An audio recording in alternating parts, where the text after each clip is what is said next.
Shan, I can't tell from my screen whether we're live yet or not. Yeah, we have moved over. Okay, perfect. I'm going to move the presenter.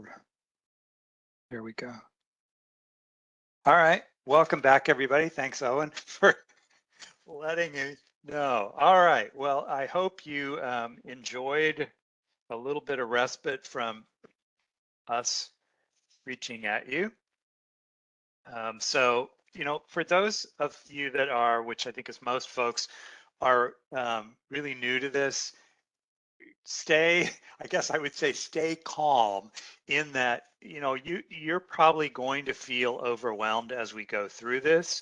I don't think anybody learns all of this in one sitting. But I think we will have plugged the basics into your head. You'll, from this, hopefully have a reasonable comfort feeling on sort of the basic concepts, but then you'll also know with the handbook where to go to look back up for the rest of the details on this. And you'll use the handbook on a regular basis, if not a daily basis, as you move forward, because everything's laid out in this. What DLG has tried to do with the handbook is not only give you a go-to spot with all of the programs and the specifics to the programs, but it's the forms and things. So it kind of gives you that safe harbor of, okay, if I follow this protocol, if I use this form, I should be good to go. But for as much as we think everything's black and white, this is a very, instead of calling it a complicated program, I'm going to call it a flexible program. And so there's a lot of fine details. I'll tell the story. As the head of a state program, I would get questions fielded or sent my way. And I kind of learned over time that if I didn't ask, they would present some kind of scenario and ask me what the answer was. If I didn't ask 6 or 7 more clarifying questions, I didn't always have the full picture on it, and little details change what the answer would be or the cautionary things that go with that. I have found in my personal life, by adding those 6 or 7 questions every time I'm asked something, doesn't work really well at home, but for CDBG and work related, it's those little details that are really important. And so, the manual will get you as far as it can get, but there are also times you're going to be calling up DLG and say, I want to talk through this scenario. I want to make sure I have this right. And I think everyone would encourage you to do that. So, all right. So we're going to change topics now and move into procurement. And so I said earlier, one of the things we covered in the financial management was talking about cost reasonableness. And I mentioned that one of the ways that we cover that to be able to show that, the amount of money I paid for something using CDBG dollars was reasonable. One of the ways we do that is by following a procurement process. So this is really important, not only as a way to choose who's going to do the work for you. Some of it's cost related, some of it is capacity and skills and timing, but it also gives you, for many of your projects, is going to give you that documentation you need to have in place to be able to essentially justify what you paid for a particular item, how much it costs to do that. So we have procurement requirements, and they need to follow 2 things essentially. So we talked about 2 CFR Part 200, and that's this federal circular that we talked about covering financial systems, eligibility, our federal audits are part of that, but also procurement is one of the topics that's covered under 2 CFR Part 200, and it's specifically in section 318. But in addition to that, because your funds are coming through Kentucky, then the KCDBG procurement code, which is an attachment to this chapter, also applies. And so essentially for states, they're able to use their state procurement code, uh, but it also needs to align with the federal, the 2 CFR Part 200 requirements. So what we're trying to do with procurement is ensure that we have full and open competition. So we're trying to get the best bang for our buck, essentially. And so we want this to be as competitive of an environment as possible. So we're trying to get that best price. We want to build some competition into this. And we also need to make sure that, and you'll see as part of the steps that we're going to be talking about, you're trying to get the word out to all potential bidders on the project to try to get as many bidders into this with this full and open competition process. So it's really important that you follow the KCDBG procurement code, which really lays out a process to take you through a standard process. And there are going to be different methodologies based on the type of procurement that we're doing and the dollars involved. But if you follow that procurement code, you should not have any compliance issues with procurement on this. And I will say, to me, procurement is one of those topics. There's a cat going across the screen. One of those topics that people sometimes get really caught up in other details of the project and kind of forget that they really need to follow this process. And so it's one of those areas where it's not uncommon to see, and I don't mean with the Kentucky program, but across the board, across the country, the procurement is one of those areas that we see mistakes be made on that. So it's really important that folks are really familiar with this, that they pay attention to those requirements, and they kind of check their process to make sure that they're following this.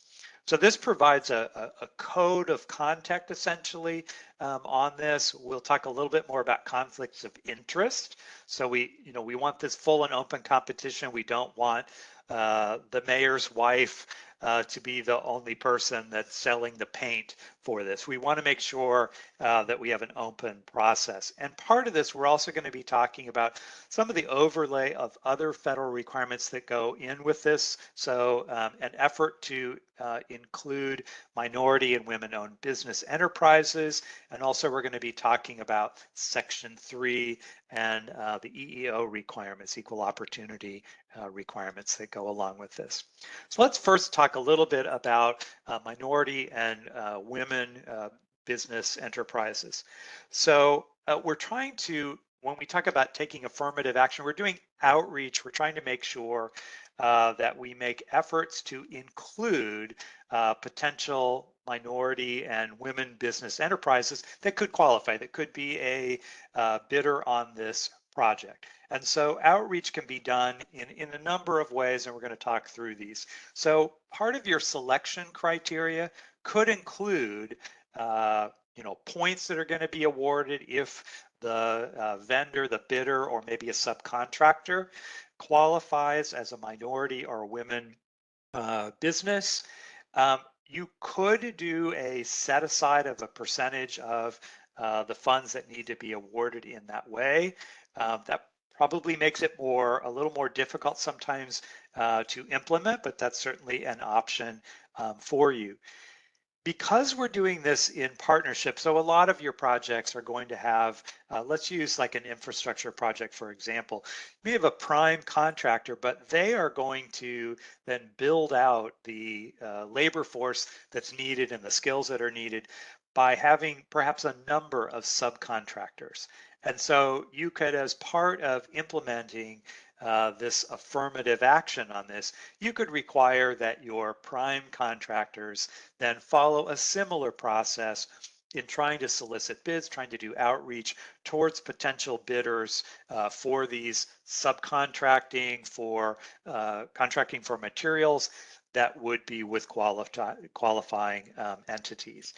And in some cases, you might be thinking about things like dividing up some of these tasks. So for instance, if you were bidding out, I don't know, the supply of all the materials for a large infrastructure project, probably only a large vendor is going to be able to meet all of the aspects of that materials list that you are working on contracting for. But it might be that there are some elements of that, or even some elements of the subcontracting for labor that there's more of a likelihood that a minority or women business enterprise would actually well qualify for that. And so you might think about dividing up tasks, dividing up bidding opportunities to make that a little more workable for you.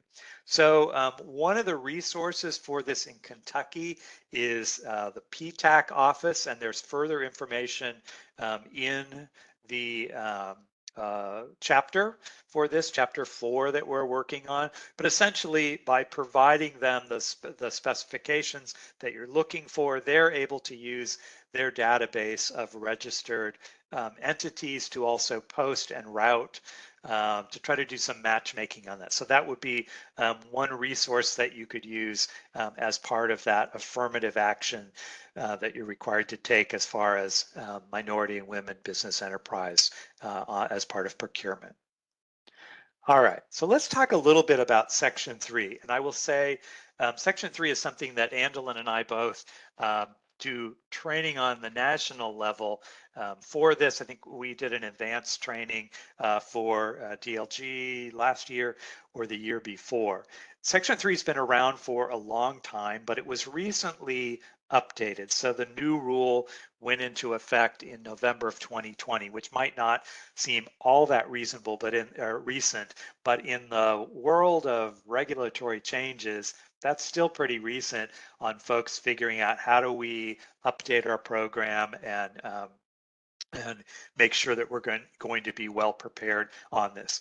So the goal of Section 3, and I won't go into the whole history on this, but essentially goes back to looking at where there was a lot of civil unrest in the late 60s, which probably most of you weren't around for, where they tried to look at some of the causes on this, and a lot of it had to do with things that are pretty familiar to us today about problems accessing decent housing, but also jobs and opportunities. So one of the outcomes of that was to look at all of this public funding that's being put out there and trying to see if there were opportunities for some of the spin-off benefit essentially from those public investments to go to folks that lived in the area, whether they were residents that, if they were going to be hiring folks for this, that they know about those job opportunities and have an opportunity to compete for that, but also then businesses in the area that might be supplying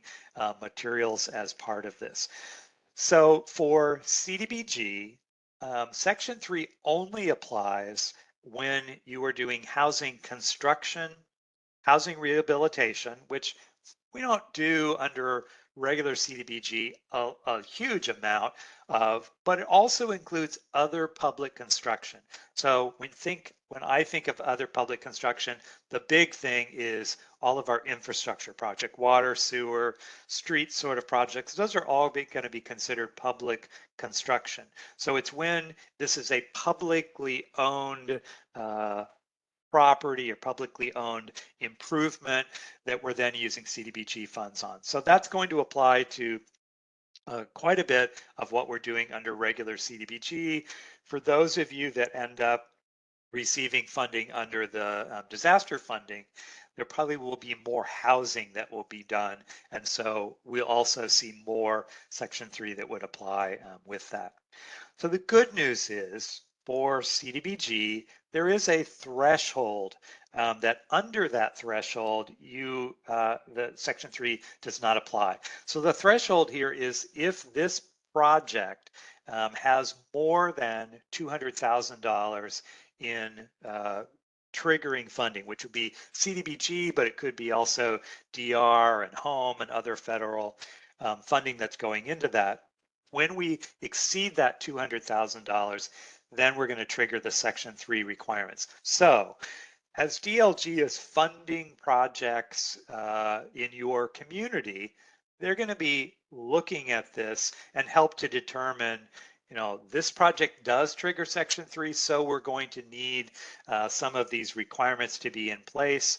And I will just point out that it is based on the specific project. So you might be funded as a local community, maybe of a total of $250,000 in CDBG funds. So looking at this threshold, you might think, oh, well, I'm definitely triggering Section 3. But it's based on the project. So maybe part of your $250,000 is being used for, let's say it's being used for a homeowner rehab program. Maybe there's $75,000 that's being used in that way. Those individual projects are individual homeowner owned units. So let's say we are working with 15 homeowners and providing them rehabilitation. Those are 15 separate projects, and we apply that threshold to each one of those. So those will all be exempt from this. And so that would mean that unless we have, well, I think according to my own math, we're going to be under that exceeding $200,000 for a project. But we would apply that test at the project by project basis. So if you have a water line project that's been funded for $200,000, that's not in excess of $200,000. And so Section 3 would not be triggered on that. So when dealing with Section 3, what we're trying to do is where there are opportunities for hiring or labor hours are going to be completed, that we're going to track those workers, those qualifying workers. And so we're going to pass down those responsibilities. DLG would be putting in your written agreement that, hey, this is a Section 3 triggering project. You're going to have to follow Section 3 for this. You would be including that language in, you've gone out through procurement and procure a contractor who's going to build your water line project. That language would be in their contract, and they in turn would be including that language in the subcontractor's language here. And I thought this edit had already made. Yeah, I will ask you, take your pen or whatever you have, mark out this $100,000 criteria here. Once that project has triggered the $200,000 trigger, it doesn't matter what the size of that subcontract is. When it's a Section 3 project, the whole thing is a Section 3 project. So cross out that greater than $100,000. That does not apply here. So we're going to take essentially proactive steps in support of Section 3 anytime we have contracting or employment or training opportunities. And what we're going to be tracking here, and our goal is that 25% of the total labor hours that are worked on that project. So if we're talking about our water line, we've got a prime contractor, we've got subcontractors that are part of this. We are going to then be looking at all the labor hours that are charged off to this project and look to see, our goal is that at least 25% of those labor hours were completed by workers who qualify as Section 3 workers. In addition to that, our secondary goal then is that 15% of the labor hours that were completed are completed by Section 3 workers who also qualify as a targeted Section 3 worker. And so we're going to be tracking that information over the life of that project. So the requirements here for you, grantees are required to have a Section 3 action plan. And so there is an outline of that. And you're simply laying out, we're going to follow the Section 3 rules, laying out the commitments and actions that are going to be taken as part of that. And so when you are doing contracting, you would be including that Section 3 language in the bid and contract documents, with your communication with the contractors and subcontractors, making sure that they understand that that Section 3 does apply to the project and what their role is in that. And at the end of that project, you're going to be tracking and reporting the Section 3 outcomes. So that means that from the labor force that was working on that project, that we would be collecting, we would be identifying workers that actually qualify as Section 3 or targeted Section 3 workers, and then we'd be tabulating how many hours each one of those had worked. That's going to get reported at the end to determine whether we met these goals, which are on this last slide here, that 25% of the labor hours would be worked by a qualifying Section 3 worker and 15% by a targeted worker. You're also going to be doing some outreach on this, and I guess the other part of the good news is on this. In the case where you've tracked workers and find that you don't meet that 25 or 15%, you need to meet both of them.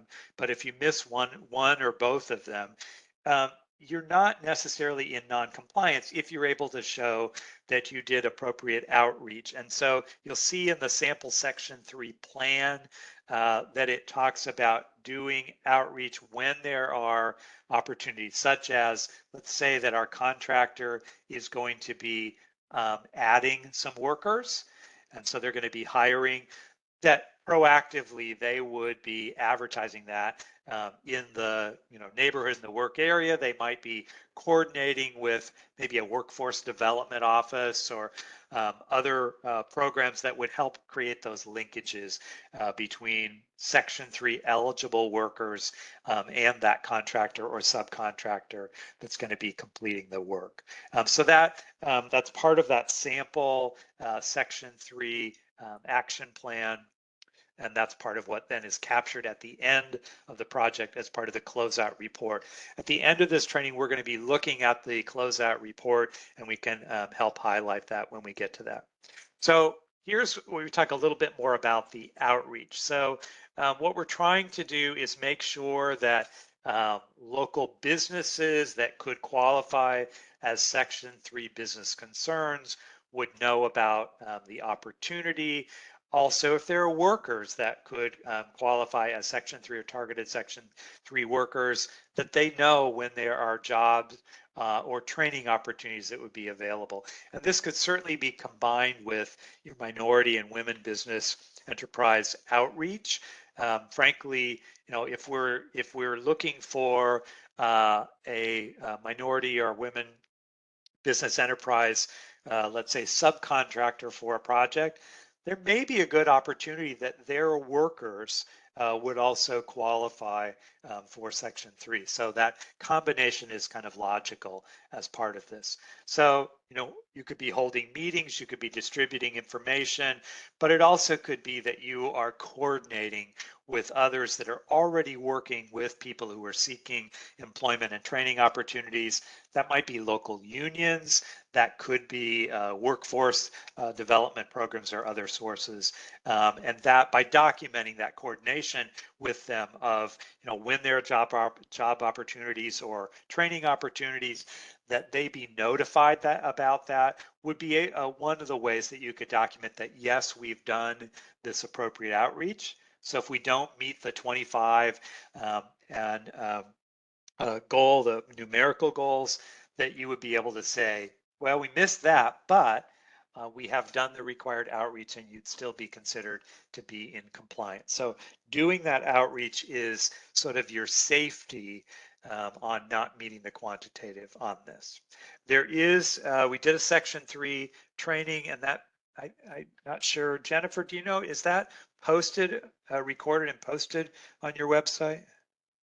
I know I have the recordings and stuff, and Cole was working on setting up like a YouTube channel so that we could put recordings on there, because up until here recently, we wasn't able to do that, but Sure. if they're not, they will be. Okay. And in the meantime, I'll also just mention that on the HUD Exchange, there are also the recordings and the materials are posted also. So you've got a couple of ways to do that. So we're not covering this in enough detail that you kind of are ready to run with it. And so I suggest someone in your organization access the trainings and kind of get themselves up to speed on that. All right, so let's switch gears to one of the other federal requirements and actually CDBG and state requirements that apply, kind of come into play when we're doing our procurement process. So within the regulations, there's language in the CDBG regulations about conflict of interest, but we also have language in 2 CFR Part 200 and also in your Kentucky code about conflict of interest. And so I think Andelin mentioned this earlier, that we need to make sure that when we have persons that are included in this, that would not only be employees and agents, people working on behalf of the program, including consultants or officers, elected officials, but that would also could be a staff that's making day-to-day decision making on who would receive assistance. But particularly with the procurement process, we have folks that are going to be reviewing that procurement process. We need to make sure that there's not some connection, some conflict when they're making a decision that might cause them to steer that procurement towards benefiting one particular applicant on that. So we can't have anyone that has CDBG responsibilities that is going to obtain a financial interest or benefit from that particular activity and be in any way have an interest in the subcontract or the contract on this. And this also applies to family members or business ties. So, if Andelin's father was the, I don't know, contractor that was kind of the go-to contractor for building your new water treatment plant, and Andelin was the person running that local program, there would be a conflict of interest if she has a role in reviewing the bid documents and making a decision on that.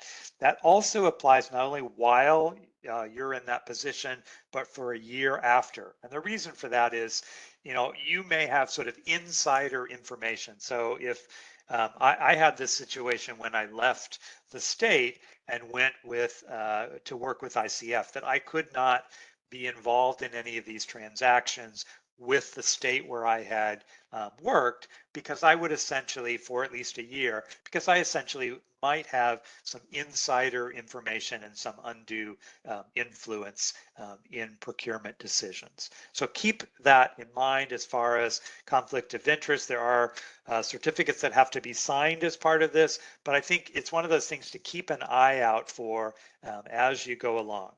So part of that, we need to make sure that there is a separation of duty to try to eliminate any kind of opportunity where we could have a conflict of interest or fraud on that. So thinking about, the person that is making the ordering or managing that procurement process would be someone different than the person that is making the final decision, that is going to make the payments for the goods and services. We have some checks and balances on this. Anytime that we see that there's a potential of conflict of interest, and as Angela mentioned, she said the giggle test, I always call it the sniff test, but you think about how would that read in the local newspaper? If it could be perceived as a conflict of interest, then you're going to want to bring that to the attention of DLG and have them work with you on determining, is this an actual conflict of interest? Is there something that needs to be done to make sure that we separate that out? There may be a decision that vendor would present a conflict of interest, or we may determine that, well, we can separate out duties, or there are other things that we can do to actually have this be workable. Well, we want to deal with that. All right, so let's switch into actual procurement itself. We've been talking a lot about this overlay of other requirements that apply, but let's kind of jump into the details on this. Just going to open up to make sure we don't have any. All right, looks like we're good there. All right, so we have 4 methods of procurement. So if I were going to take anything away from this session, and I hope you will take a list of things away, I would want to know what these methods of procurement were and when they apply. So, if I'm talking to you about, well, I'm going to go out for a contract for construction of a large infrastructure project. The question then would be, okay, which one of these methods is likely to be the one that would apply to that type of activity? And what are the rules? What are the steps that you have to do? Are there particular forms or reporting or things that need to be done? So I would want to kind of pay close attention to the methodologies and then sort of the details of those. So you'll see as we go through these that essentially these become more stringent the more dollars that we have involved. So it's a more serious thing when we're spending a lot of money to make sure that we really have that open, competitive process, that we're getting the best value for our funds. And so we have more stringent steps, more documentation that needs to be in place as we kind of work our way up this path. So the simplest and easiest of these is purchases that are under $50. So, you need some pens, you need a thing of paper for the office. If it's under $50, then you're simply trying to get the best value on this. And so, looking at what if you're going to, I don't know, the local office supply to get pens, you look to see what your options are and you try to get the best price for the, the type of thing that you specifically need and how it needs to function. So you're not required on those to have written records as part of that. But when we go over that $50 mark, up to and under $30,000, then we have more effort in this. So we need to have some quotes or sources to be able to document what our options are and what a reasonable price would be.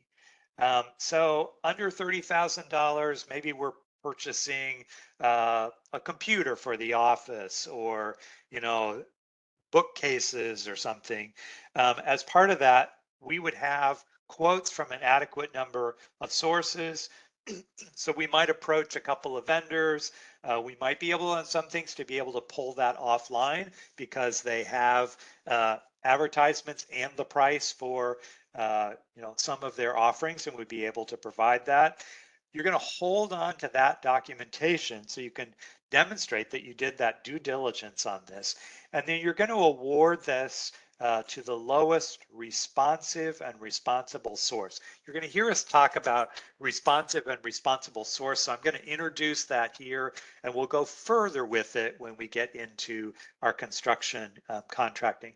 So essentially, if what we are looking for, I'll just use the automobile example because it's probably the easiest to kind of think about. So, well, actually, let's use a copy machine. So you need a copy machine for your office, and you estimate that you're going to make, I don't know, 3,000 copies a month. So you need a machine that can handle a certain amount of capacity. It's going to have to be kind of heavy duty. You've decided that you need it to be able to if we want to do multiple copies, you need it to have that capacity. You want it to be able to print double-sided. You want it to be able to staple. I used to work for a boss that was very specific that he wanted staples always to be at a diagonal in the corners on anything that was stapled, which, looking for a copy machine that did that was maybe not a reasonable thing. So when we look at, is this a responsive bid? If we've said to vendors, hey, we need a copy machine that can do this number of volume. It has, it does duplication. It does, these specific things. If they come back to you with a copier that, does everything except it doesn't staple anything, well, they weren't responsive to what your requirements were. And so we could exclude that. They might have the lowest bid, but they were not responsive. And so we could exclude that bid and go on to the next highest bidder if they were then responsive to what our specifications were. And that becomes more and more important the more complex we get on this. Also, this responsible source means that this is a vendor that we do not have reason to believe is not capable of completing this task. And so a responsible source would be someone that, if we were tracking vendors, this is someone who was able to deliver whatever the prior work that was done, that they did it, within budget, that there were not significant quality or timing issues with that. So if we have a methodology to be able to gauge their capacity and their responsiveness, we might at times be looking at that lowest bid and saying, well, you might be the lowest bidder, but we don't consider you to be capable, and so you're not a responsible bidder, and we would be excluding that. As you can imagine, anytime you are going to exclude someone who is not the lowest bidder, you're going to need to have good documentation of the basis of that information.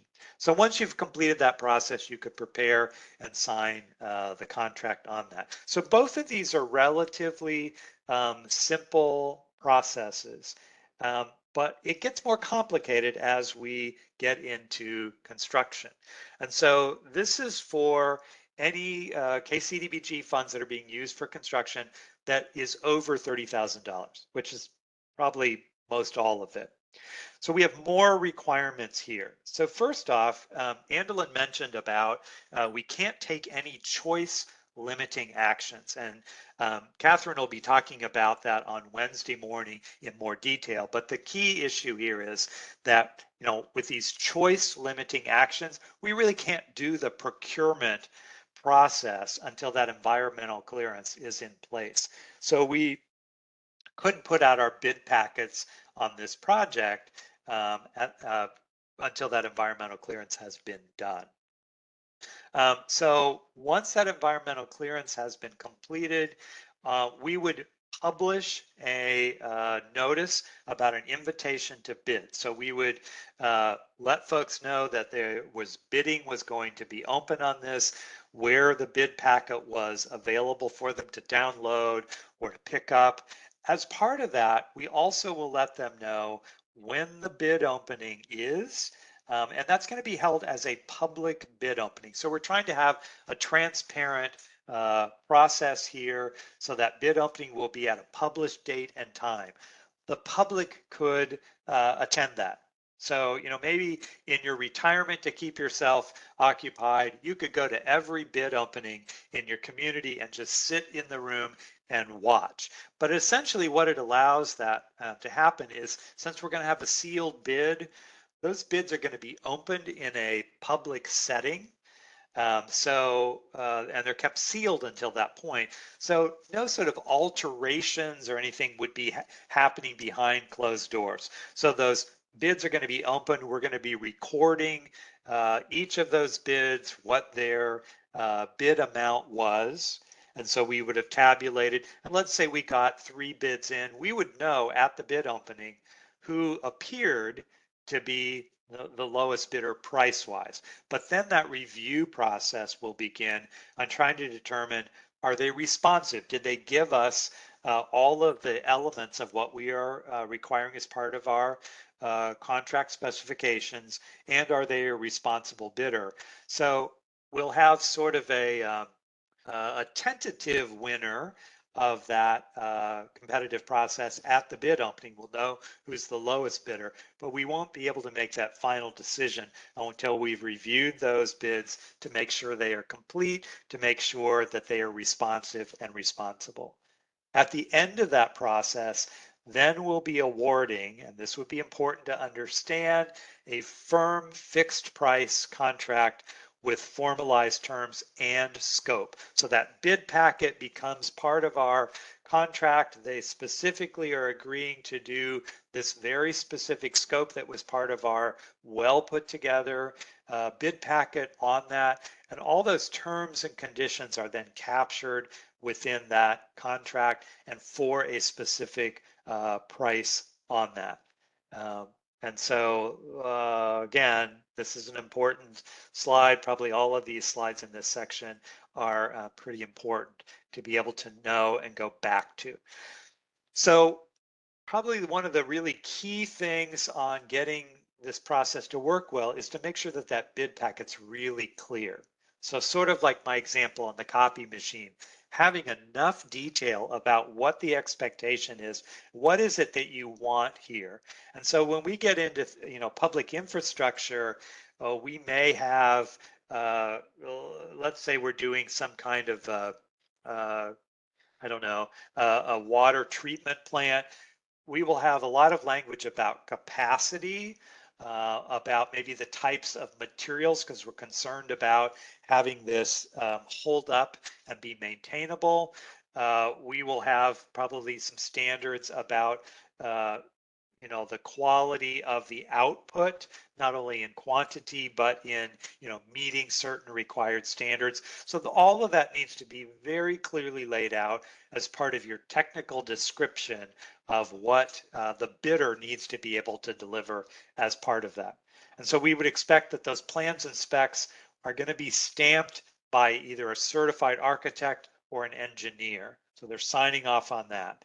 And then also, as part of that, we will talk, I think we get into that tomorrow, we're going to be talking about federal labor standards that would apply to these projects. So in that competitive bid packet, all of those rules that are going to apply to this project need to be called out. So we'll talk more about the specifics of what all would be included for a project that was going to trigger the federal wage rates, the Davis-Bacon federal wage rates as part of that, but also things like we talked about under Section 3, that we're going to depend on the contractor to put Section 3 language in their agreement and take certain actions on trying to do appropriate outreach. We're going to be collecting information about qualifying workers and the labor hours that they've worked. So we need all that Section 3 language to be included in our bid packet and identified, at least that they're going to be following this, and that's part of this particular project. So, the equal opportunity rules, environmental review, all of these things that apply would be identified as part of that bid packet so that a bidder is informed and understands what the rules and requirements that will be that will then apply to the work that they are doing. So as part of that, it's kind of the first step here, because as Andelin mentioned, if you can't document it, it didn't necessarily happen. So we need to be able to show, I know what the rules are and I have maintained compliance with them. And so to do that, you need a good file system. And that was part of my thing on the front end of projects, having that file checklist and thinking about when are each of these documents available, who's going to be responsible for capturing that and getting it into the file. So establish that procurement file, and we do have sample checklists for this. And then create that clear bid packet, good information, or stamped information, including all of the other federal requirements that are as part of that. And you also might include deductible alternatives. So let me give you sort of an example and the concept on this. So let's say I am going out to bid, I'm remodeling a senior citizen center. And as part of my vision on this, I want them to have an updated commercial kitchen. I want them to have an HVAC system that filters the air a certain frequency in case that we have future pandemics. But I might also have, the seniors want some outdoor space. So I'd like to have a raised bed garden. I'd like to have a gazebo, sort of a list of things that you think can be accomplished within the budget that you have approved. But sometimes when we go out to bid and we get the bids back, we find that what we thought could be accomplished for the budget we have, it just won't do it. So if all of our bids come back in over the amount that we have available, we normally would have to reject all bids and start the process over. If we include deductible alternatives, we would identify saying, okay, well, we'd like the gazebo, we'd like the raised bed gardens, but we're willing to eliminate those if we need to budget wise. And so we would identify which items would be eliminated and in which order.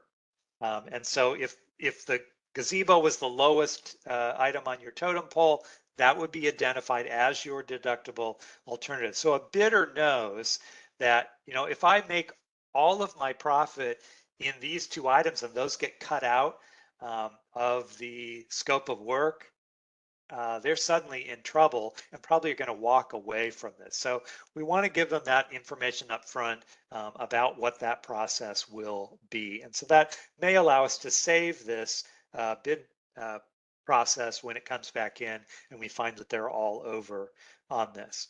So as part of the soliciting the bids, we've talked about the fact that if the bids are over $30,000, and so that's our competitive sealed bid process, that these bid opportunities have to be advertised. And importantly, meaning mark this, there's timing issues on this. We need to make sure that that advertisement is at least 7 and no more than 21 days prior to the bid opening. So we want to give enough time for folks to be able to compete and put together a bid packet on this, but also timely enough that it's not kind of lost in the mix of things. A copy of that needs to be sent to the Small Business Services Division, and also we can send that to PTAC as part of our minority and women business outreach, and that may also help us as far as Section 3. So sometimes after that bid has been, or the bid packet has been advertised and released, we determine that there's something missing or something that needs to be added. And sometimes you'll get a question from one of the bidders who looks at this and says, okay, I'm not clear. Would it be acceptable that for this particular element that I could do this? Or we have folks saying, you know, I'm confused by, and so you as the grantee may look at that and say, I need to issue some additional information to this. So to do that, we need to make sure that everybody has the same information and the same opportunity on this. So if we have at least 72 hours prior to that bid opening, we can issue an addenda to that original bid packet, which provides some of this clarifying information or makes some tweak. So that 72-hour window of time, we can't go less than that, should give those bidders the ability to go back, revise their bids on that. If we need to issue that addenda and we don't have 72 hours available, then we're going to delay the bid opening. We're going to extend that period by at least a week. So we would issue the addenda and update what our due date is for the bid opening on that. And then that would allow us to still be able to issue that addenda and make those corrections or clarifications on that. In many of our projects, I would think probably all of our infrastructure projects, we're also going to have the Davis-Bacon wage rates as part of that project. And we'll be talking about that in more detail a little bit later. So in that situation where we have federal wage rates as part of this, we will have included in the original bid packet those wage rate categories. And so when those bidders are putting together their bid, they're going to be based on knowing, okay, this is a Davis-Bacon project, and these are the wage categories, these are the rates. I need to build my bid based on paying those wage rates. But with Davis-Bacon, we will also do 9 days prior to that bid opening, do another check of what those wage rates are. And if there have been any changes to the wage rates, then we would do an update for all bidders on that. So we have a question that came through about on issuing the addenda. Does anything need to happen with the public advertising, or does it just go to those who have submitted bids? Well, if you were doing it, depending on the timing on this, it has to be at least 72 hours prior to the bid opening. So if we still have the ability for bidders to pick up those packets, I think we would need to do, we would update that packet. And I don't know, Jennifer, is there DLG specific guidance on this? Not specific, but if they have the 72 hours, a lot of the engineering firms have a list of probably contractors that they solicit directly. They should send that to them. And then they can also put it out there with their packet that's usually like on the Dodge reports or Lynn Imaging, where most of our contracts for at least infrastructure are located, and get the information out there, because if they didn't, then I'm afraid if they bid without it, then they're not going to be in compliance. Yeah, yeah. You're trying to make sure that all the bidders will know about that and have the opportunity. And depending on, I suppose, how your system is set up, you might not know who all is actively working on this. I think that's part of the challenge. And we'll be talking more about the 9-day call when we get into the wage rate section. So just kind of, our procurement process is, as you can see, pulling in some of these other federal requirements in that. So we're kind of calling them out in context here, but we will talk a little bit more about some of these when we get into those specific compliance areas. So as we mentioned, with a competitive sealed bid process, we're going to have this public bid opening. We're going to unseal those bids. We're going to read them out loud, and then they will be recorded on that. So we'll, as I mentioned, we're going to know the apparent low bidder on this, but once we do that review looking at responsive and responsible bidders, it could be that we'll exclude one or more of those. So we need to have, generally it's going to be a sign-in at our bid openings. We would keep minutes of that opening, and all of that's going to be included in our procurement file on this. So we're documenting that we're following these requirements to have this open process on this. So we mentioned a little bit about, sometimes we have situations where all of our bids are going to be over. And so, the bidders generally should not know what it is that you've budgeted for this. So if you thought the senior center rehab was going to be $160,000, if every bidder knew what your budget was, that obviously would impact their choice to bid and also perhaps how they bid. But that kind of would mess with the open and free competition on this. So in some cases, we're going to have all of our bids that come in and they're going to be over. And that's particularly in large infrastructure projects, that's not uncommon to have happen. So we have a couple of things that could be done. We could reject all of the bids and rebid the project.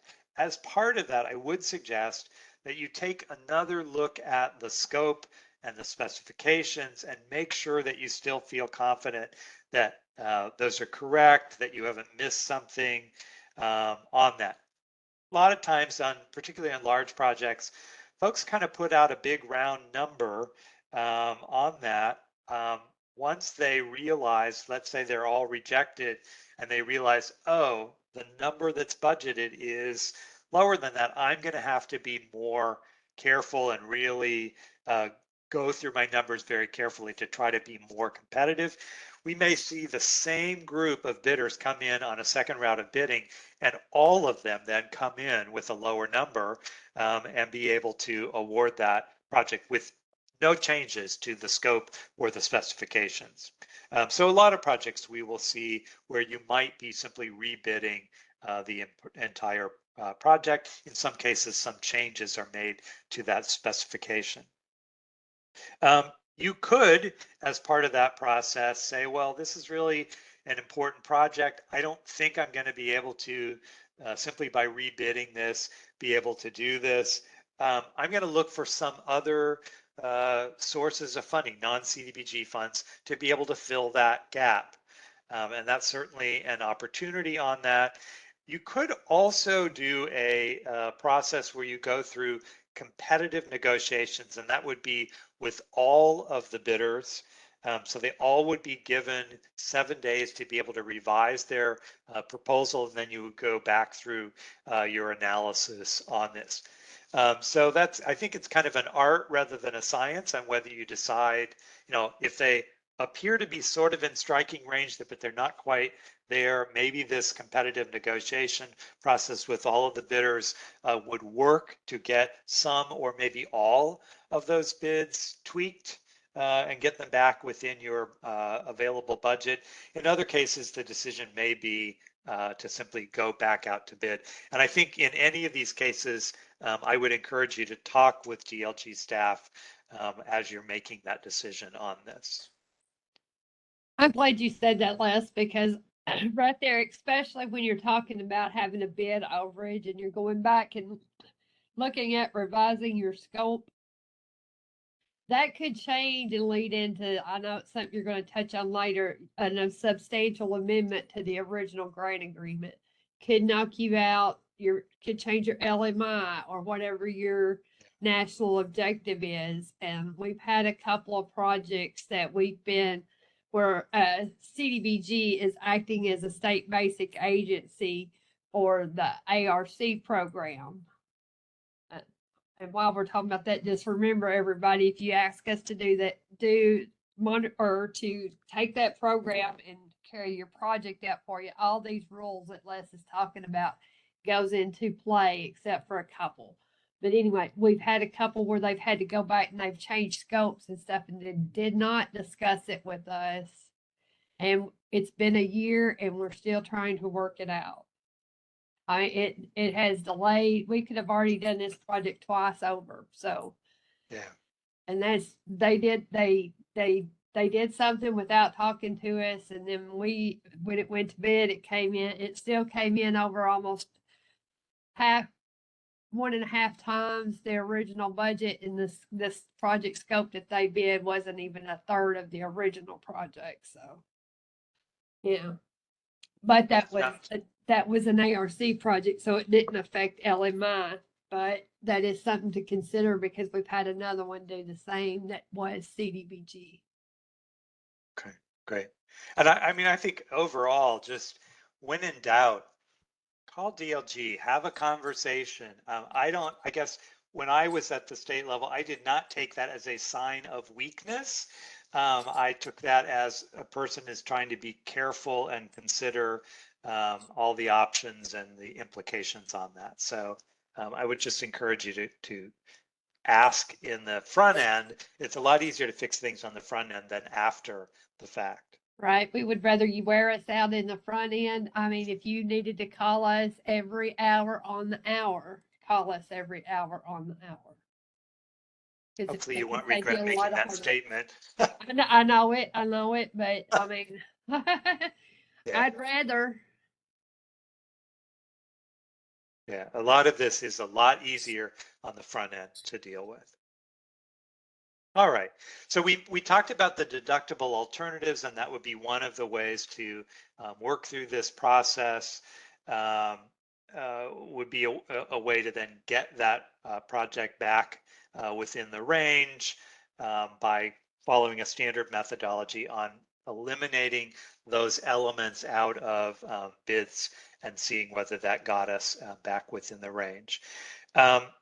Sometimes that lack of clarity and precise procedures can also cause delays or bidder disputes. I will also say, as working for a company that bids on a lot of procurement that's done around the country, when it is unclear specifically what the expectation is, that bidder is going to tend to bid higher to make sure that they can cover what those details are that are a little bit unclear.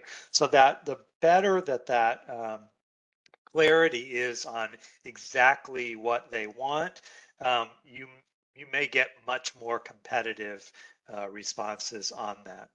And again, DLG is recommending that you work with your attorney as part of this process. We want to make sure that you are following your procurement process, that there's transparency that's happening on this. And as you can imagine, if you have bidders that are not happy with the outcome of the procurement, they may challenge this, and it'll be really important to be able to say, look, this is our procurement process. We followed it step by step. Here is the basis for us making this decision, and everybody was treated consistently on this. So really important to stay with that.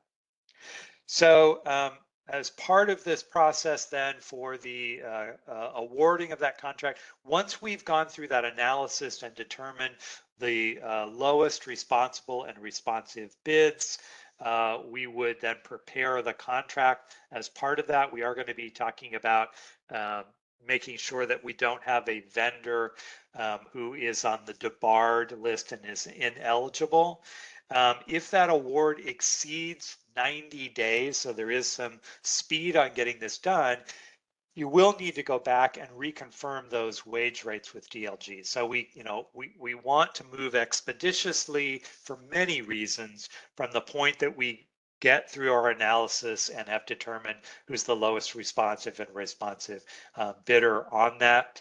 And as I mentioned, if it's not being awarded to that lowest bidder, you really need within your file to have a good sort of memorandum in there that walks through the specifics of why a certain bidder or bidders were excluded from the process. They have the lowest bid number, but you've chosen not to award them because of these specific items.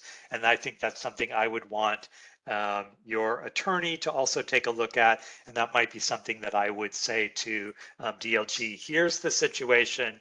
We are planning on not awarding this to the lowest bidder. Here's our reason for doing this. Do you agree with this before you take that action? I think would probably be a smart thing to do.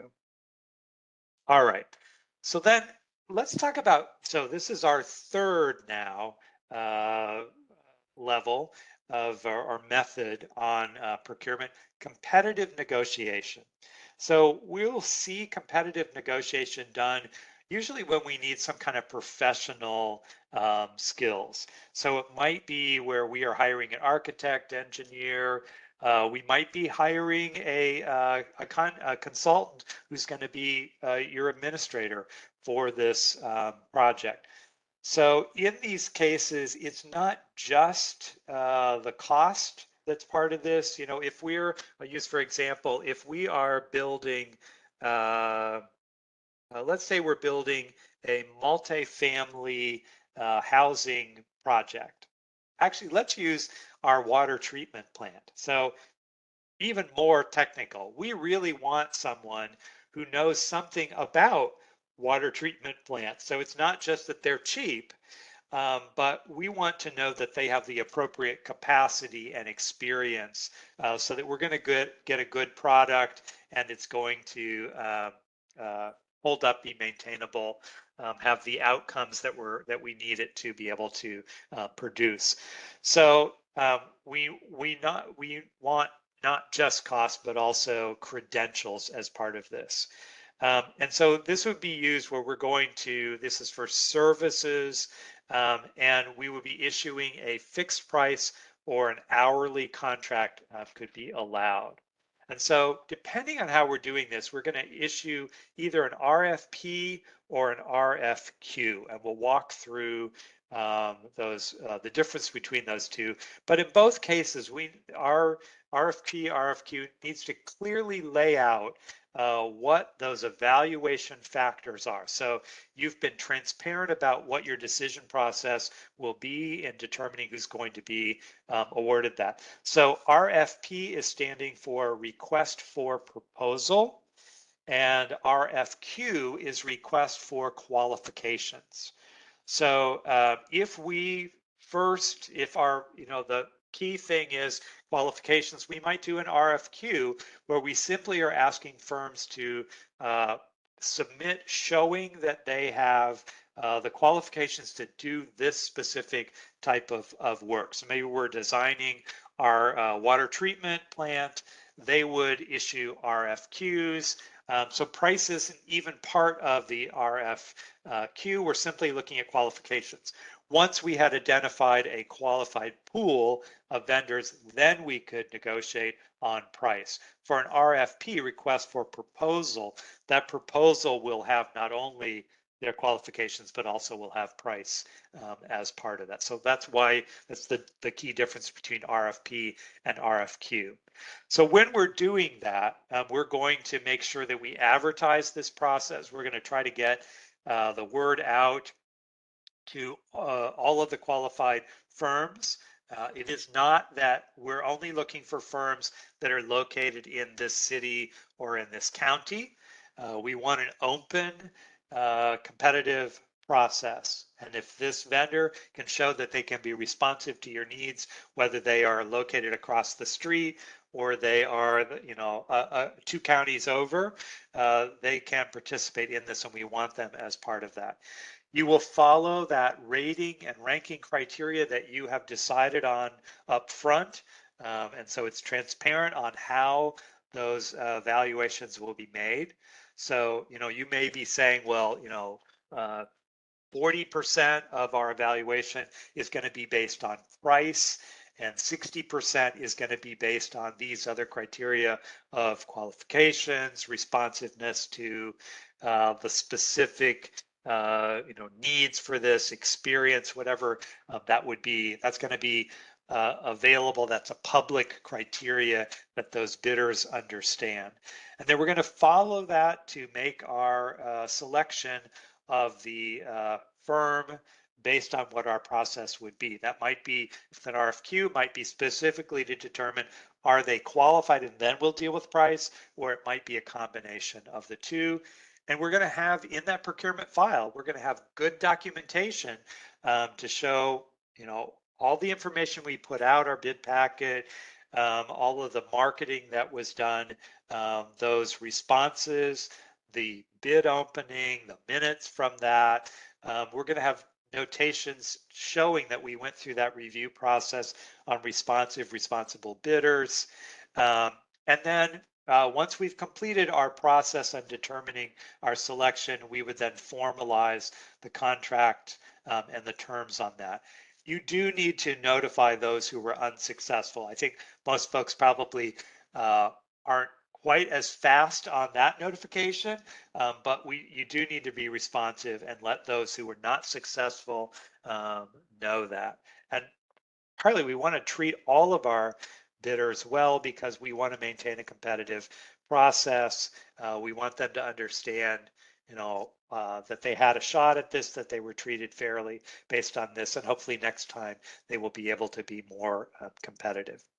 So as part of that competitive negotiation, this is a flow chart for this, establishing that procurement file, which we talked about, and then populating it as we go through this, going through the process of determining what the scope of work is going to be. If it's going to be over 20,000, and I need to double check on this, whether this should actually also align with our small purchase and be now at 30,000, you would be issuing an RFP, RFQ as part of that process. And then when those submissions have been provided to you, you would go through your application review process. This is again a place where looking to make sure that there are no conflicts of interest that could be identified as part of that, and then moving into the contract phase. Jennifer, do you know, do we have a separate threshold for small purchase versus RFP, RFQ from the 30,000, or should this be changed? I think it should be the 30,000. Okay, that's kind of what I thought too.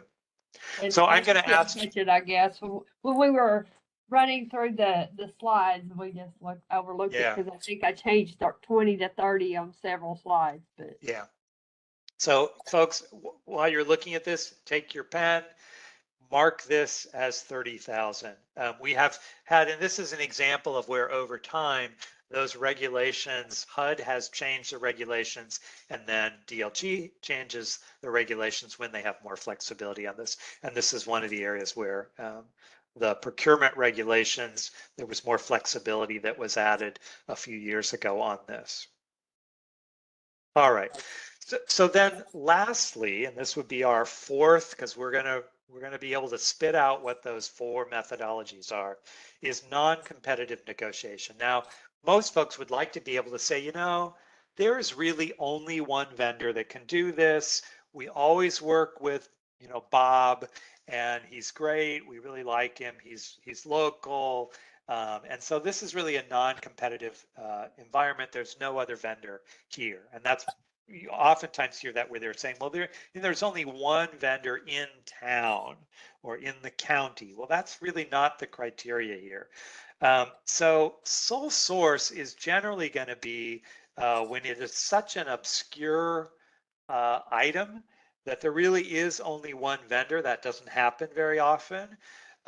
Or it's where we have some kind of an emergency situation where, you know, they have to be able to get to this site and take action within a specific amount of time, where we would be allowed to do a non-competitive negotiation. So this is one of those things, don't try this at home by yourself.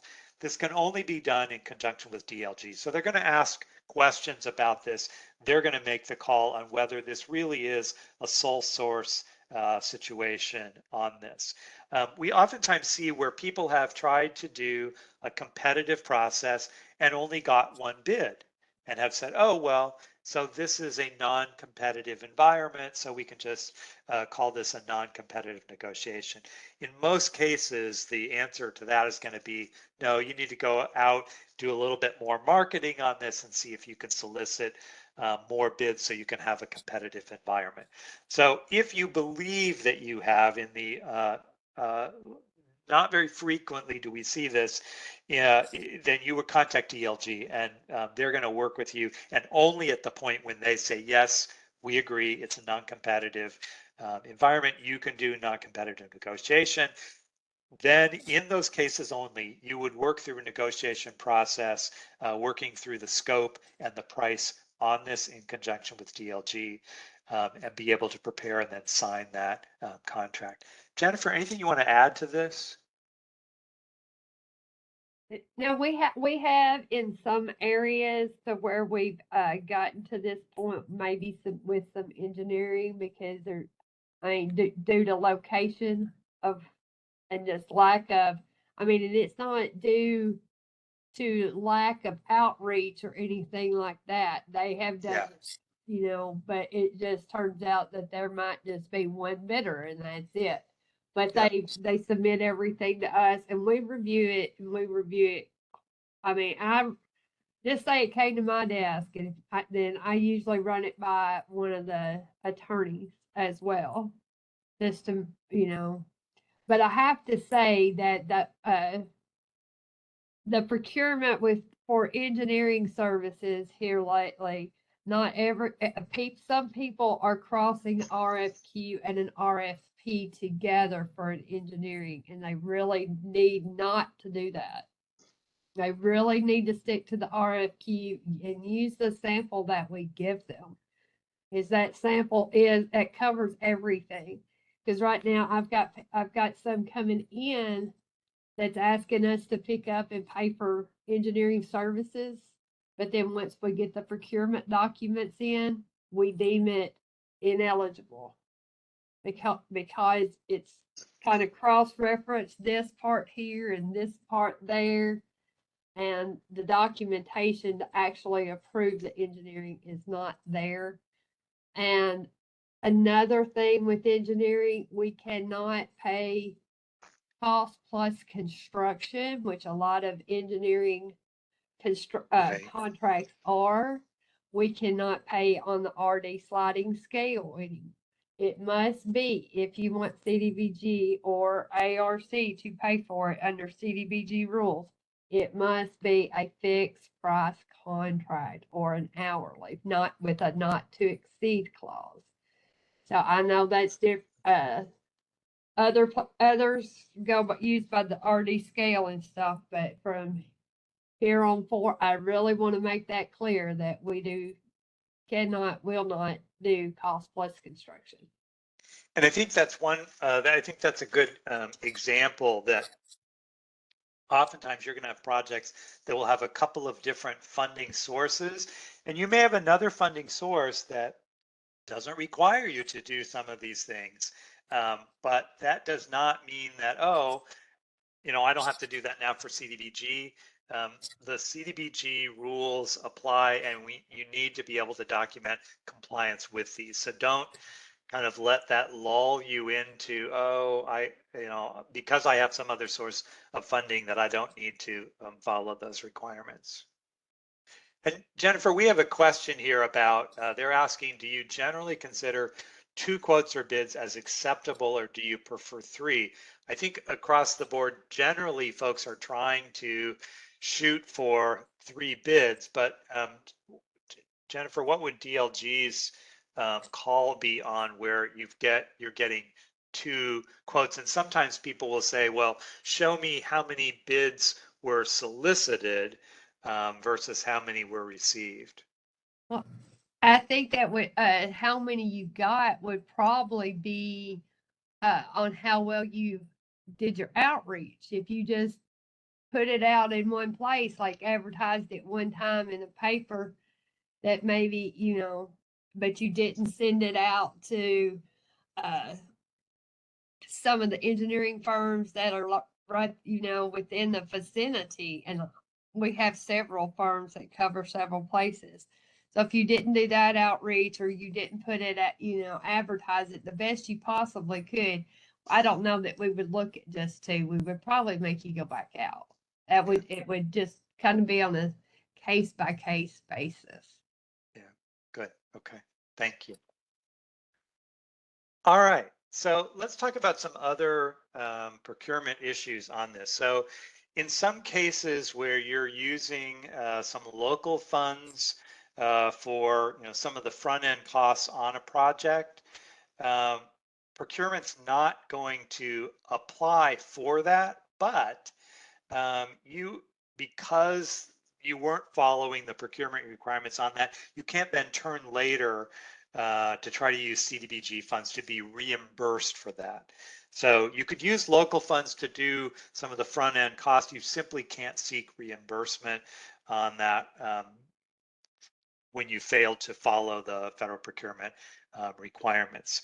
The other thing, and I mentioned this this morning, so particularly in cases like the economic development, where we are providing assistance to a private sector entity, they're not triggering the 2 CFR Part 200 requirements, so they're not required to follow the procurement requirements, but DLG and you as a grantee, if you're the decision maker on this, need to be able to document that those costs are reasonable. So that's when I was giving the example of, even though the business isn't following procurement, we still need to figure out the amount of money that they're asking for to purchase this giant manufacturing piece of equipment. We need some basis to be able to show that, yeah, that cost is reasonable. Sometimes you can resource that and see what generally the cost would be for a similar piece of equipment. Oftentimes with economic development, we're going to be turning to the company and saying, we need your assistance in giving us information about what the options are for, a comparable piece of equipment, so that you need to demonstrate to us, so we can have that in our files to show that those costs are reasonable. This third bullet point I used to see a lot, where contractors on housing programs in specific would say, well, I'm doing this work for a government entity, so I don't want to pay any taxes on any equipment or supplies that I'm purchasing. And that's not something that they are able to do. So, if you're seeing that, that may be something that needs to be called out when you are doing, a pre-construction conference, just to be clear on that. And I've seen some cases where contractors wanted the grantee to set up an account in their name, so that, they're trying to get around paying taxes. Taxes are part of what feeds our process, and so those vendors are not exempt. They can't operate under your status as a non-taxing entity. Let's see. This grantee cautionary, you really can't do the workaround on that. I think that probably covers this.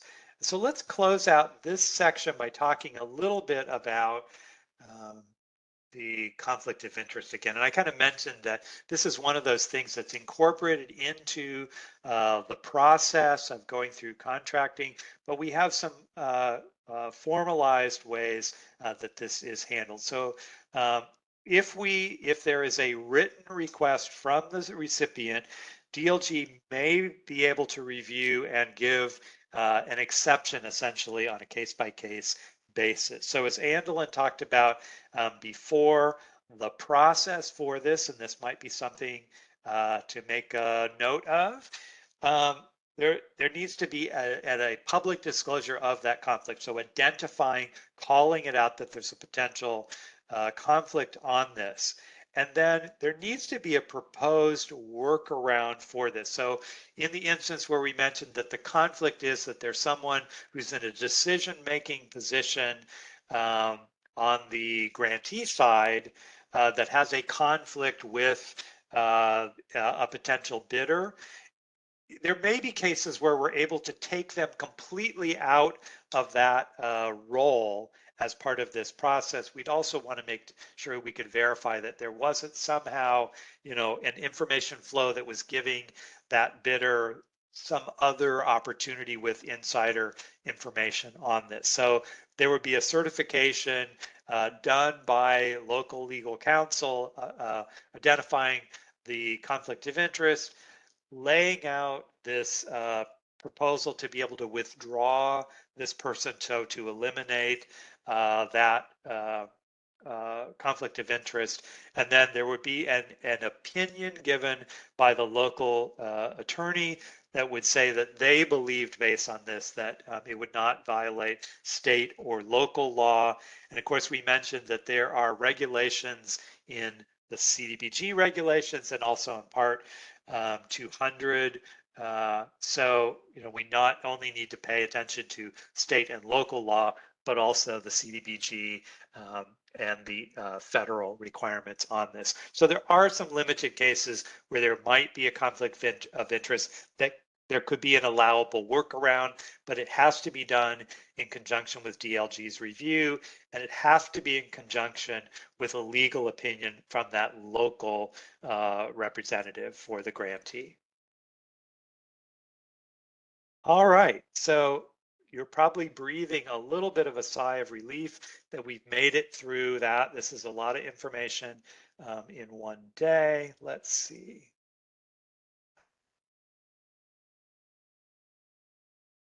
Okay, so what I'm going to suggest that we do at this point, I've put together a quiz for us.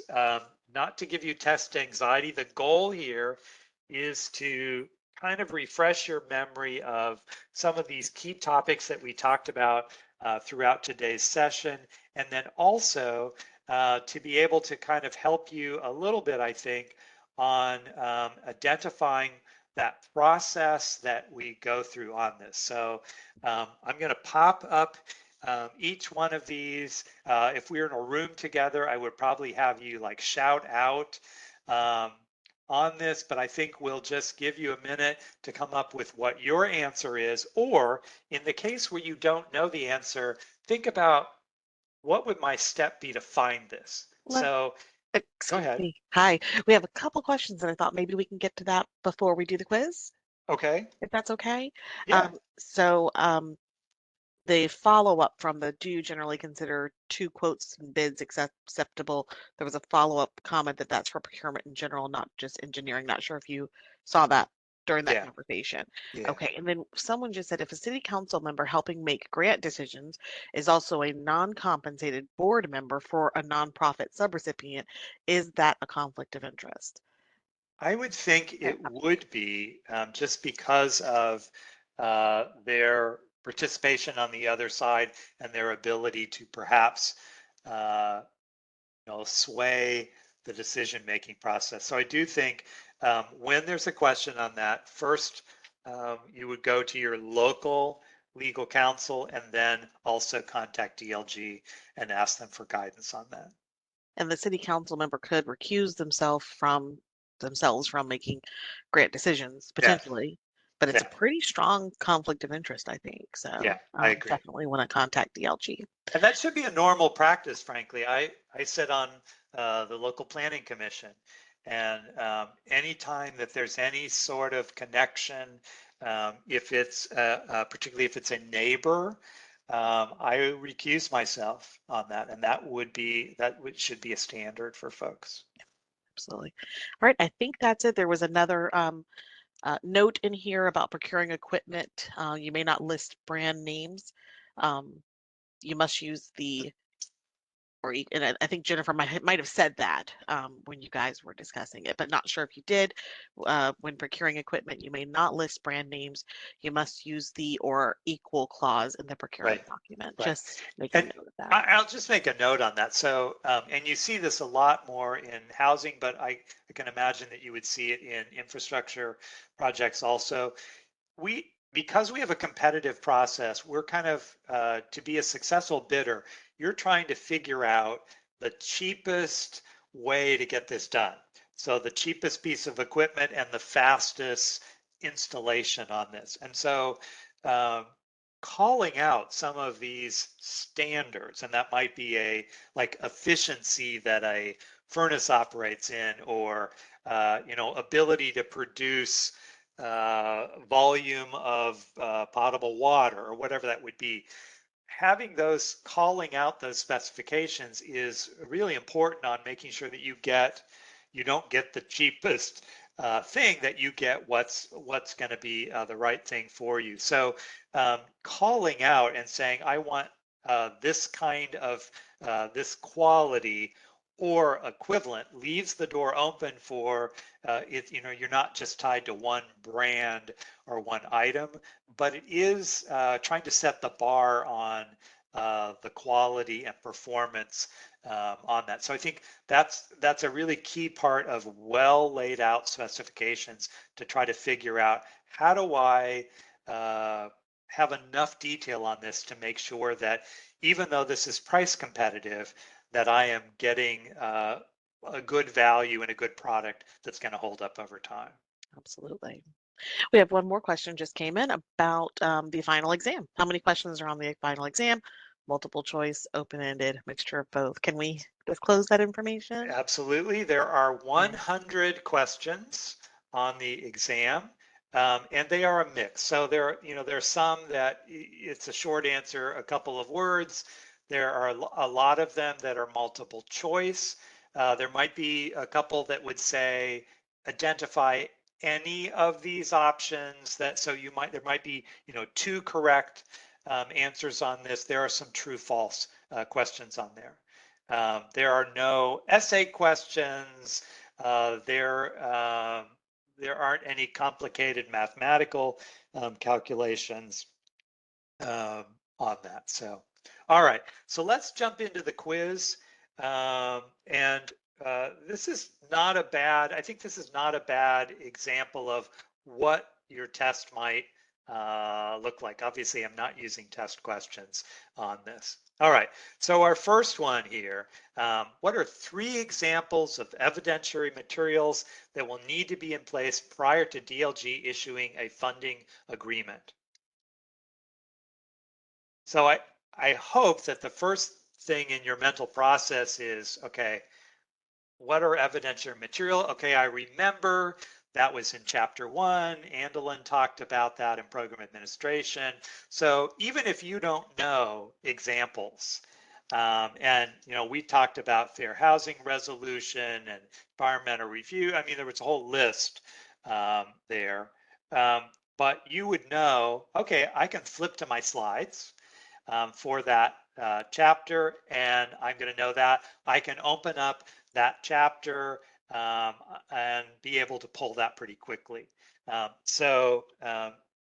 If we were look at that, if you look at 1-3 in the chapter, there's a list of required documents. They're also in the slides themselves. There were 2 slides that laid out examples of evidentiary materials.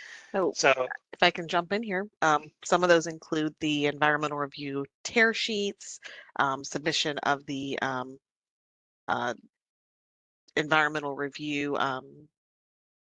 I forget what the name is, but the environmental review documents and tear sheets, other funds committed. If you're layering funds, then the commitment for those other funds, mandatory sewer hookup ordinance if needed, anti-displacement relocation plan if needed.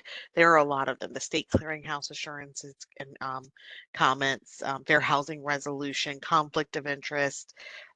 There are a number of things that were on that list. And notice that this is, and people overthink these things. So this is asking you for 3 examples. So not that you have to come up with everything that you remember. Andelin had like a list of 12 of these. You need 3. So don't overthink the question. All right. So next question. What's the dollar threshold for 2 CFR Part 200 that triggers the requirement of a single audit to be completed? Now, I'm hoping a whole bunch of you are like shouting at your computer with the answer that you don't have to look it up. So it's $750,000. It's at in 317. It's also in our slides that we covered under the financial section. And so I would anticipate as you go through the test that there are going to be a whole number of these that you don't have to research it because you remember it. And you might on some of these say, well, I'm pretty darn sure, flip to a slide, yep, I was exactly right, and move on. So you're not taking a lot of time with this and you're not sort of laboring on that. All right, next one. Limit for cash on hand. So the limit for KCDBG funds on hand in a local bank account to be held for as long as needed is what? 10,000, 5,000, or no limit. So we talked about the fact that we want to keep all the CDBG funds in the federal treasury for as long as possible. And so there is a limit in place, and it's $5,000, and that's at 3-5 in the chapter. It's also in the slides. All right, revolving loan funds. Revolving, this is a true or false. Revolving loan funds need to be used for a designated type of activity to continue that activity, such as repayments from economic development. Is this true or false?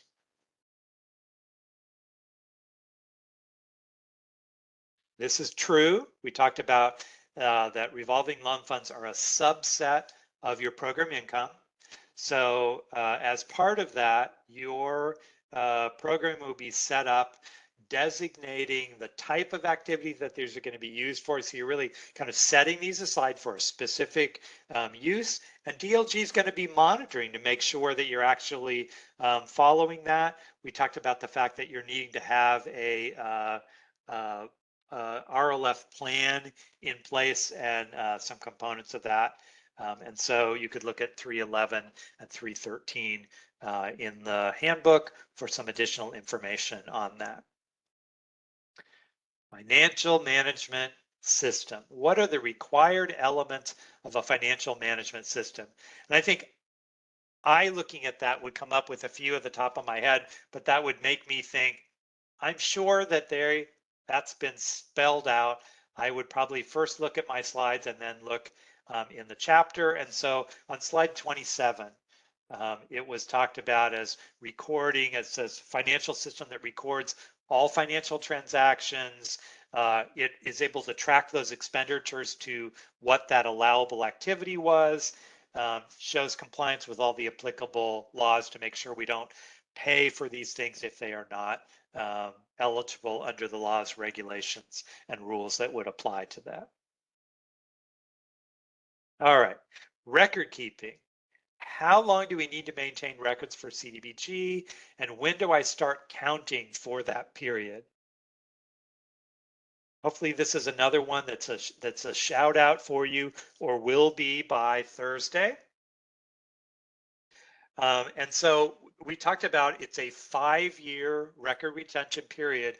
And the key here is that starts at project closeout. So it's not 5 years from when you funded Meals on Wheels for seniors in an area. It's at the point where we closed that out that our time period for that 5 years starts ticking on that. All right, program income versus miscellaneous revenue. So if we have a grantee that's receiving repayments of $31,000 from CDBG funded activities, and that's within a fiscal year, is this going to be program income or is it considered miscellaneous revenue? So we know that the rule is that miscellaneous revenue is up to 30, it's up but not including, so it's less than 35,000 within a single fiscal year. And these are CDBG funded activities where we have money that's been paid back. If we hit $35,000, even if we hit it on the last day of that fiscal year, all of that money is going to be considered program income. But in this case, we've got a grantee that only received 31,000. That's going to be considered miscellaneous revenue. And that's found on slide 41. And also within that chapter 3, there is a description of miscellaneous revenue and that threshold rule. All right. Change of use. So we talked about this briefly when we talked about inventory and tracking real property inventory. And I believe we'll talk about it sort of late in this training also. So what's the period of time a project must meet the change of use from purchase of real property to avoid repayment of funds? So we talked about that's 5 years. And so for change of use, when we describe this, I use the example of, I think, a senior citizen center or a community center. It would need to continue to meet that national objective, which in that example of the community center was an area benefit. And so if for some reason or another that community facility stops serving that population and meeting that national objective, we have two options. We could either find another use, so maybe we turn it into a daycare center and we are going to be qualifying based on the individuals that are being served, the family income for those children that are being served there. If we can't find another eligible use for that, then we will have failed to meet that period in meeting the national objective, and those funds would have to be repaid. And we mentioned that the funds have to be repaid at the present value for that. Oh, and hold on a moment. I'm getting a low battery signal. I need to plug in.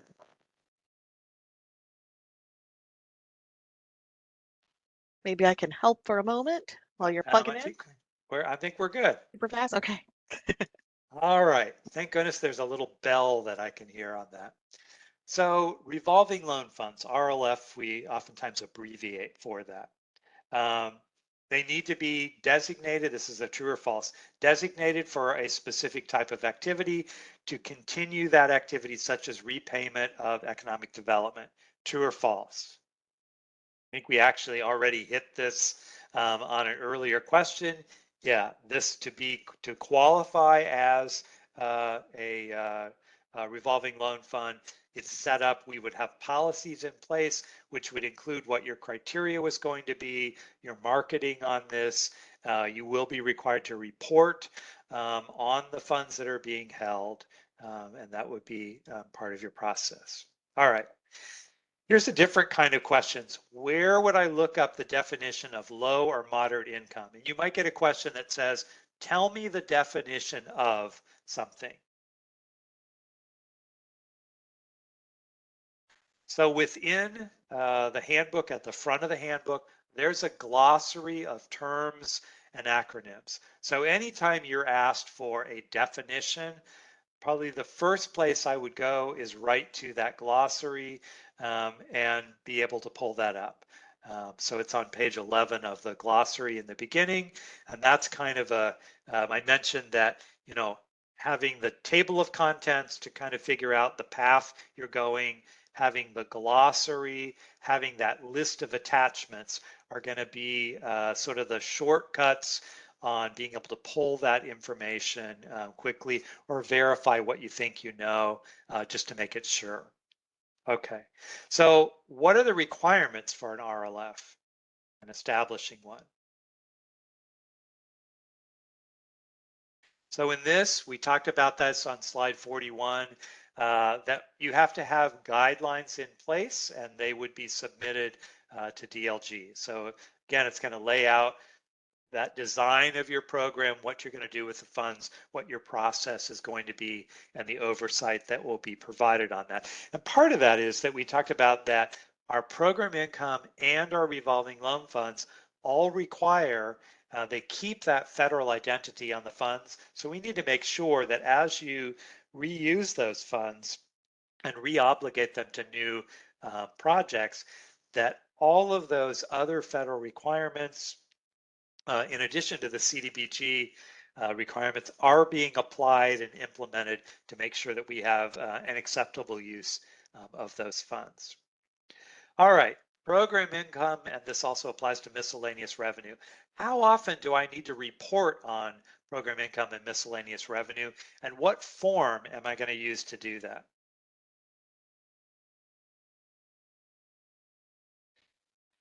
So we learned, it's in the chapter 3, but also on slide 46, we talked about the fact that there is a semi-annual requirement. So in June and December, there's an attachment 3-6, which is the report that's going to be submitted. And so that would be, you know, you could be looking at the chapter, you could be looking quickly at your list of attachments and reference it in that way.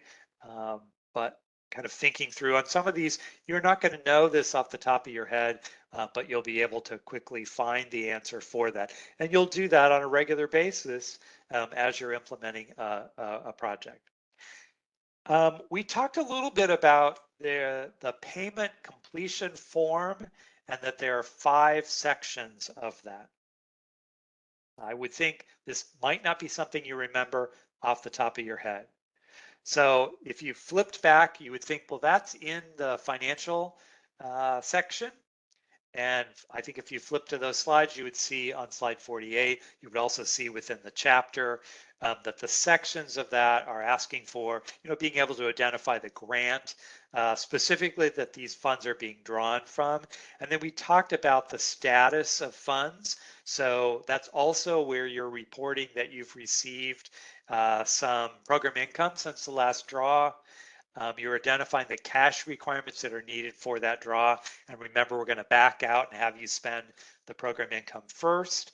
And then also status about the project itself, and then you'd be signing a certification on that.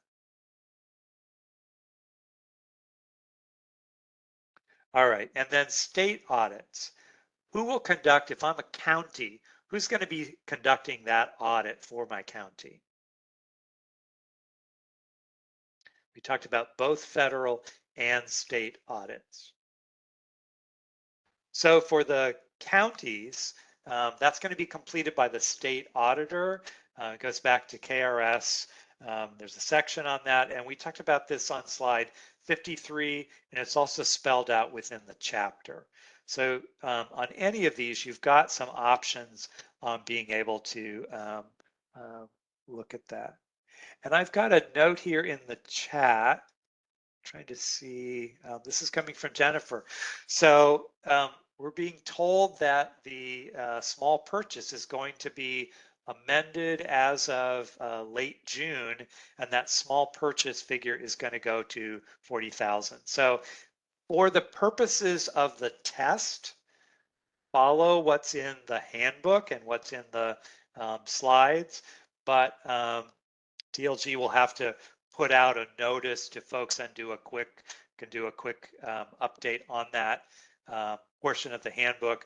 So that will change the small purchase requirements and also change. We talked about that currently that 30,000 is the transfer point, where at 30,000 and over, needing to do sealed bids.